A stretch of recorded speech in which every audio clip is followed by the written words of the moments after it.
Coucou à tous, bon je vous avais dit qu'on ne m'arrêterait plus et me revoilà déjà pour une vidéo, concernant la maternité, la parentalité, et aujourd'hui on va aborder le thème, comme vous avez pu le voir dans le titre, de ma quatrième grossesse. Donc voilà, enfin, ma quatrième. Pour celles et ceux qui savent par quel parcours je suis passée, c'est ma 9e grossesse puisque j'ai déjà fait 5 fausses couches par le passé que je considère comme des grossesses puisque j'ai eu un test positif, une confirmation par échographie quasiment à chaque fois. Et donc voilà, ce sont des bébés qui ont existé et qui ont été dans mon ventre. Mon organisme a fabriqué cette grossesse. Donc voilà, on peut dire que c'est ma 9e grossesse, mais c'est le 4e enfant qui viendra égayer notre foyer. Du coup, voilà, je sais que l'annonce de ma grossesse a surpris pas mal de gens de deux façons différentes. D'une, parce que je suis sortie il n'y a pas très longtemps, pas si longtemps que ça on va dire, de la dépression postpartum que j'ai vécue pour mon 3e enfant, après mon 3e enfant. Et de deux, parce que j'ai annoncé très vite la grossesse, trop pour certains, voilà, parce que pour moi c'était important de l'annoncer maintenant et que voilà. Donc je vais revenir en fait sur ces deux points-là. Parce que pour moi, c'est important d'en parler, pas pour me justifier évidemment, parce que j'ai absolument pas de compte à rendre aux personnes qui me suivent, si ce n'est de leur rendre le respect qu'ils ont pour moi. Mais sinon, je veux dire, ce sont des choix personnels et ma vie, tout simplement, ma vie que 99% d'entre vous ne connaissent pas du tout. Donc voilà, il faut savoir, hein, bien sûr, je le rappelle, mais vous le savez, que ce qu'on voit sur internet n'est pas la réalité. Les gens montrent absolument ce qu'ils ont envie de montrer, que ce soit positif ou négatif. Il n'y a pas de... les gens, la plupart du temps, ne sont pas vrais sur internet. On ne va pas tout montrer parce que tout n'est pas intéressant, tout n'est pas likeable. Et puisqu'on vit pour ça dans l'air du temps en ce moment, et ben voilà, c'est normal aussi que certaines personnes n'aient pas envie de tout partager sur les réseaux sociaux. Voilà, donc pourquoi est-ce que j'ai annoncé ma grossesse? Non, moi, à commencer par comment ça se fait, ce désir d'un 4e enfant après une dépression postpartum. Alors, ben en fait, c'est venu complètement naturellement et au diapason avec mon mari. C'est marrant hein, parce que je ne pensais pas que ça puisse arriver comme ça il y a encore 6 mois, non plus quand même, 8 mois, je vous aurais dit que c'était improbable que mon mari ait envie d'un 4e enfant. Mais voilà, quand on était en vacances cet été et qu'on avait beaucoup moins les enfants du coup que le reste de l'année, puisque très souvent ils étaient avec leurs grands-parents, en fait on a ressenti un manque, Marc et moi, et on discutait à un midi, on était tous les deux, et puis on parlait des enfants, parce que de toute façon on parle beaucoup des enfants, et surtout en leur absence. Et du coup, quand on mangeait et on discutait, et puis il me dit quand même, c'est beau, les grandes familles et tout ça, enfin, j'aime bien ce qu'on est devenu, et ça me donnerait limite envie d'un 4e. Et je lui dis, oh là là, dis pas des trucs comme ça, tu sais bien que moi, t'as qu'à me le dire, et c'est fait, quoi. Et puis, en fait, je lui ai dit, tu sais, de toute façon c'est simple hein, pour savoir si ça nous conviendrait ou pas d'avoir un enfant de plus, bah, on n'a qu'à peser le pour et le contre. Et il lui dit ouais, de toute façon, c'est sûr qu'il y a plus de contre que de pour, donc allons-y, machin, tout ça. Puis en fait, dans notre discussion, on s'est rendu compte que des contre, il n'y en avait pas vraiment, en fait, qu'à partir du moment où on a déjà 3 enfants, bah, pourquoi pas 4, hein, tout simplement. Et puis voilà, donc en fait on a fini la discussion en rigolant à moitié en disant voilà, il reste plus qu'à le faire le 4e. Et puis en fait mon ovulation était passée de 2 jours. À ce moment-là, enfin la fin de l'ovulation était passée depuis 2 jours. à ce moment-là, du coup, bah, on s'était dit, bah, c'est pas grave, hein, on essayera plus le mois prochain et tout ça. Et en fait, c'est arrivé effectivement le cycle d'après, directement, sous mes yeux ébahis, puisque je ne pensais vraiment pas que ça puisse prendre si tôt. Mais voilà. Et comment moi, dans ma tête, je suis arrivée au cheminement de vouloir effectivement ce 4e enfant, après la tristesse qu'a été cette dépression postpartum à vivre, parce que tout simplement, je crois que c'est dans mon sang, je viens d'une famille nombreuse. Nous, on est 5 enfants de mes parents. Mes parents, dans la famille de mon père, ils sont 5 enfants. Dans la famille de ma mère, ils sont 6 enfants. Donc, c'est vrai que je ne connais pas, moi, de petites familles, en fait, proches de moi. J'ai pas grandi, disons, en connaissant très peu de cousins, très peu de frères et sœurs, très peu d'oncles et tantes. Et du coup, forcément, c'est quelque chose qui était ancré en moi. Et comme peut-être vous le savez, moi, depuis que j'ai 9 ans, c'est une obsession pour moi d'avoir des enfants. Il m'en fallait. Alors après, c'est sûr que quand j'ai eu mon 2e enfant, qui par chance était une fille, on avait donc garçon et fille, on s'était dit que bah, on était bien. Marc, de toute façon, n'envisageait pas plus de 2 enfants de base. Du coup, on s'était dit, bah voilà, on a été un petit peu bénis des dieux, on est bien et ça suffisait comme ça, quoi. Et en fait, Alexandre s'était invité quand Émilie avait 5 mois. Donc on n'a pas réfléchi, en fait. Hein, pour nous deux, l'avortement n'était même pas une option. Et puis on s'est dit, voilà, advienne que pourra. Moi, de toute façon, je voulais 3 enfants, donc j'en voulais même 4. Mais voilà, je me suis dit, bah, c'est l'occasion d'avoir ce 3e enfant. Marc n'était pas contre du tout, il était très heureux quand je lui ai annoncé la grossesse, alors que moi, ça me posait problème. Mais parce que je n'avais pas du tout assez profité encore de mon bébé. Elle n'avait que 5 mois et c'est vrai que quand on a un bébé de 5 mois, on ne s'imagine pas du tout encore réaccoucher, quoi. Donc voilà, moi, c'était un peu plus dur. Mais voyant que Marc était heureux, en fait, ça m'a aidé à positiver dans cette grossesse. Et effectivement, ça m'a rendue heureuse. Et puis voilà, de fil en aiguille, pardon, de fil en aiguille, la grossesse s'est passée, l'enfant est né. Voilà, j'ai fait cette dépression postpartum et je le sais parce qu'Alexandre était un garçon. Et que on n'avait pas souhaité connaître le sexe pendant la grossesse. On s'était dit, on a l'un et l'autre, donc peu importe le sexe de l'enfant, quand il va naître, on s'en fiche, puisque de toute façon, on a déjà été comblés. Mais en fait, peu n'importait pas du tout. J'avais clairement une préférence, moi, dans ma tête, pour une fille, puisque bah, moi, j'ai été élevée au milieu de filles. Hein. On voyait très très peu mon père, et donc j'étais ma mère et mes 4 sœurs, on était toujours 6 filles à la maison, et j'envisageais pas d'avoir de fils, moi, de toute façon. Pour moi, c'était les filles avant tout, et genre, les filles, c'est mieux que le reste. Voilà, je ne m'en veux pas, c'est comme ça que mon éducation a été faite, et puis voilà, enfin on n'est pas maître des choses que l'on ressent, donc c'est comme ça, je vous le dis avec la plus grande sincérité. Voilà, j'aurais préféré avoir une fille qu'un garçon, même si effectivement j'ai ressenti toute ma grossesse que c'était un garçon.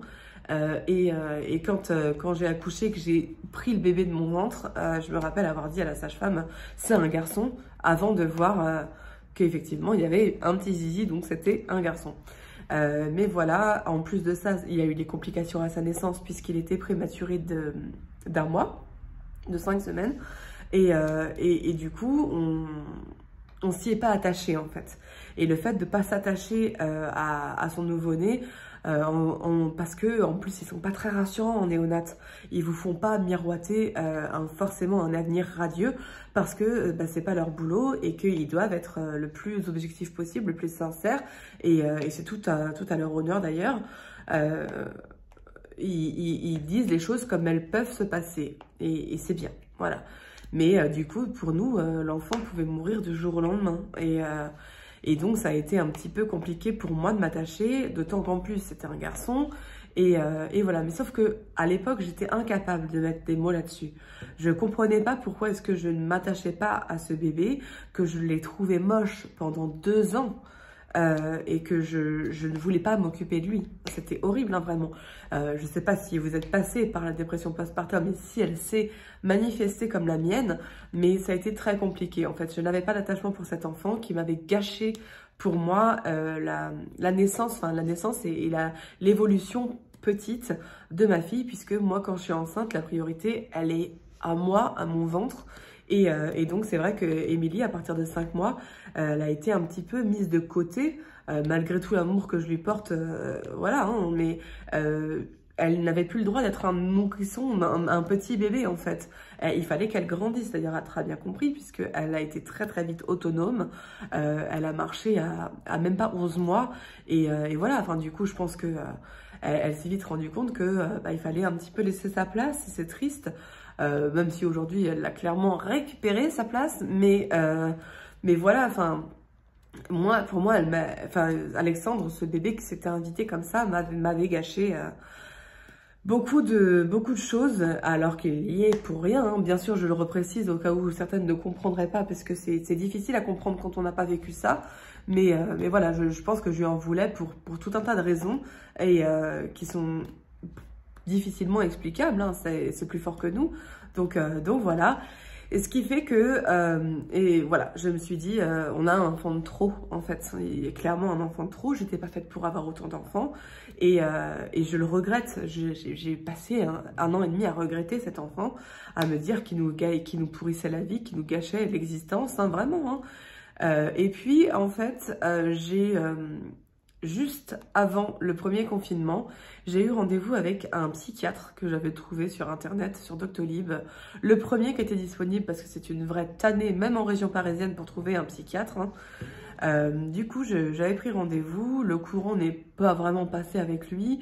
Il me regardait à peine, il tapait sur son ordinateur tout ce que j'étais en train de lui dire, et je me demandais s'il réfléchissait 2 secondes à ce que j'étais en train de lui dire, ou si simplement il était en train d'établir un diagnostic pour me foutre dans une case, et je pense que c'est ce qu'il était en train de faire. Et à la fin de la séance, il m'a dit, bon, je pense qu'il n'y a pas besoin de vous mettre sous antidépresseur. Alors merci, vous êtes gentil, parce que je n'étais pas du tout venue pour ça, hein. Donc heureusement qu'il ne m'a pas mis sous antidépresseur, que je n'aurais de toute façon pas pris. Mais il m'a dit, moi je peux rien faire pour vous. Je vais vous orienter vers une de mes consoeurs qui est spécialiste dans les dépressions postpartum. Et il m'a dit, donc, je vous envoie son numéro, je vous écris un mail pour vous donner son numéro, ses coordonnées, machin et tout ça. Chose qu'il n'a jamais fait, en fait. Et moi, comme j'avais pas de moyen de le joindre en dehors de prendre un rendez-vous avec lui, donc quand même bien compliqué, en fait, j'ai abandonné complètement l'idée de la psychothérapie. Et puis, de toute façon, le confinement est arrivé, et du coup, je n'ai plus cherché à me soigner cette dépression. Du coup, je suis passée entre guillemets à autre chose, et je pense que le fait d'avoir été beaucoup enfermée avec mes enfants m'a fait mûrir, travailler sur moi-même, et j'ai guéri, en fait, j'ai réussi à sortir de cette dépression. Sans doute aussi parce qu'Alexandre était moins difficile puisqu'il grandissait, et puis voilà, mais j'en suis sortie, en fait. Je ne saurais vous dire comment, puisque je sais pas le psy qui m'a aidée, hein, bien sûr, mais voilà, je sais pas, j'ai dû me rapprocher de ma famille, peut-être grâce au Covid, si on peut dire ça une fois, dans mon cadre, c'est ça. Mais voilà, du coup, j'ai évolué, tout simplement, et je me suis faite à l'idée que, oui, j'avais un deuxième petit garçon, et puis voilà. Et effectivement, moi, jamais j'aurais imaginé que, ouais, 1 an après cette rémission de dépression, j'aurais envie de retomber enceinte et d'avoir encore un enfant, quitte à peut-être passer encore par une dépression, ce dont quand même je doute énormément, puisque je connais les raisons de cette dépression, le fait que ce soit trop tôt, après avoir eu mon deuxième enfant, et le fait que ce soit pas le sexe que j'attendais ou que j'espérais, voilà, c'est tout. Maintenant, voilà, je suis bien persuadée que je ne ferai pas de dépression pour ce nouvel enfant qui va venir. Et tant mieux, même si je pense que voilà, je n'avais jamais envisagé de faire une dépression postpartum. Au maximum, j'aurais imaginé faire un baby blues, mais jamais j'aurais imaginé faire une dépression. Donc c'est vrai que ça a été une vraie surprise pour moi de base. Donc voilà, mais bon, l'essentiel c'est que j'en suis sortie et j'ai bien conscience d'en être sortie puisque je suis complètement différente avec mes enfants et avec mon mari. Hein, je pense qu'il pourrait en attester aussi si on lui posait la question depuis que voilà, que je suis sortie il y a 1 an et demi, presque, ouais, non, 1 an et demi de cette dépression. Bref.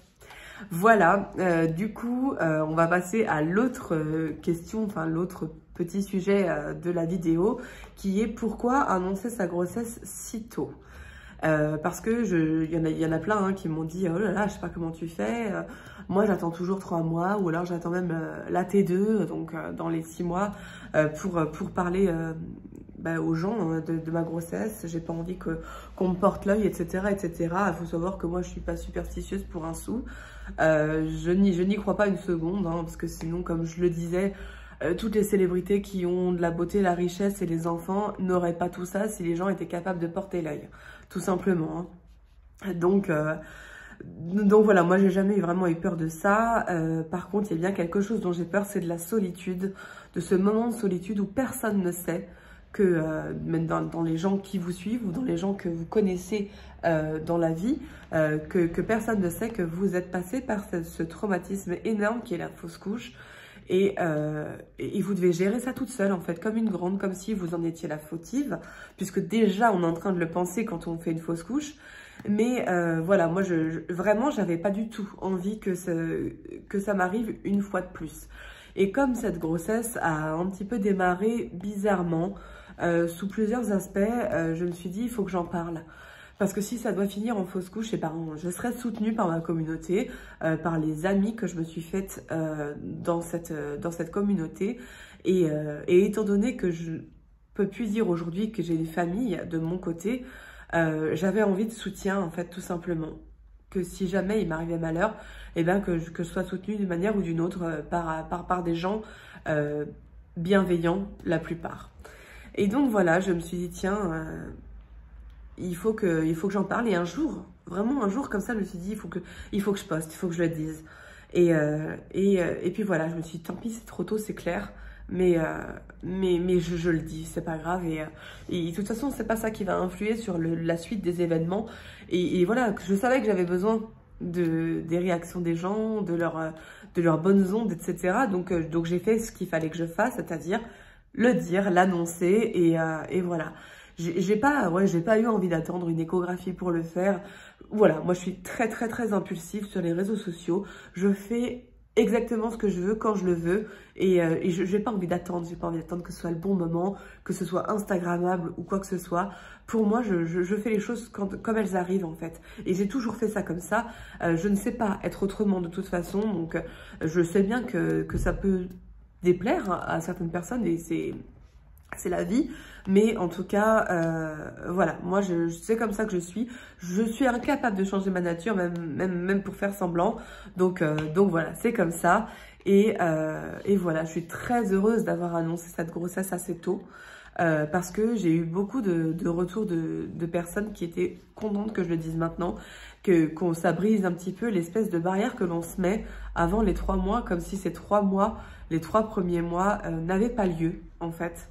Alors que c'est 3 mois d'angoisse extrême pour beaucoup de mamans, toutes celles qui ont connu la fausse couche, et toutes celles qui, par exemple, ont mis très longtemps à tomber enceinte, et qui, du coup, sont accrochées à ce bébé comme si c'était vraiment une merveille, et ça l'est, mais voilà, enfin, je pense que les gens qui ne comprennent pas sont ceux qui ont encore... l'innocence, la naïveté de penser que quand on a un plus sur un test de grossesse, ça veut dire qu'on va avoir un bébé dans nos bras. Et voilà, moi j'ai complètement perdu cette naïveté il y a très longtemps maintenant. Donc pour moi, quand j'ai un test de grossesse positif, c'est le début des tracas. Voilà, et c'est très triste parce que c'est dommage en fait mais c'est la vie, c'est comme ça, et c'est à cause de certaines expériences qu'on avance aussi malgré tout, même si on avance avec des petites cicatrices qui font que, voilà, enfin, qui font que maintenant on se méfie de tout. C'est comme ça, je trouve ça aussi beau d'avoir des expériences de vie différentes des autres, et puis voilà. En tout cas, voilà, c'est pour ça que je l'ai annoncé si tôt. Je suis contente de partager avec vous, même si je ne donne pas beaucoup de détails de cette grossesse, ni le sexe du bébé, ni le terme exact, parce que j'ai envie de garder ça pour moi. Je suis quand même là pour partager en fait ma vie de maman, de femme enceinte, parce que c'est quelque chose qui me passionne. Et c'est surtout ma vie au quotidien. Donc voilà. Je vais avoir un 4e enfant, déjà rien que de le dire comme ça me fait vraiment très bizarre, parce que j'aurais jamais dans mes rêves les plus fous pu penser que ça pourrait être possible. Et pourtant si. Donc voilà, c'est vraiment quelque chose de merveilleux que je suis en train de vivre, et j'en ai pleinement conscience. Et voilà, et puis pour moi c'était pas un secret, et si ça devait mal finir la semaine prochaine parce qu'il m'arrive un malheur, et voilà, ça fait partie des choses de la vie, même si ce sera horrible à vivre et que je ne sais pas comment je m'en sortirai, évidemment, mais ça fait partie des choses de la vie, et que j'en ai marre qu'Instagram soit un ramassis de fausses vies que les gens s'inventent, qu'ils aient des enfants ou pas d'ailleurs.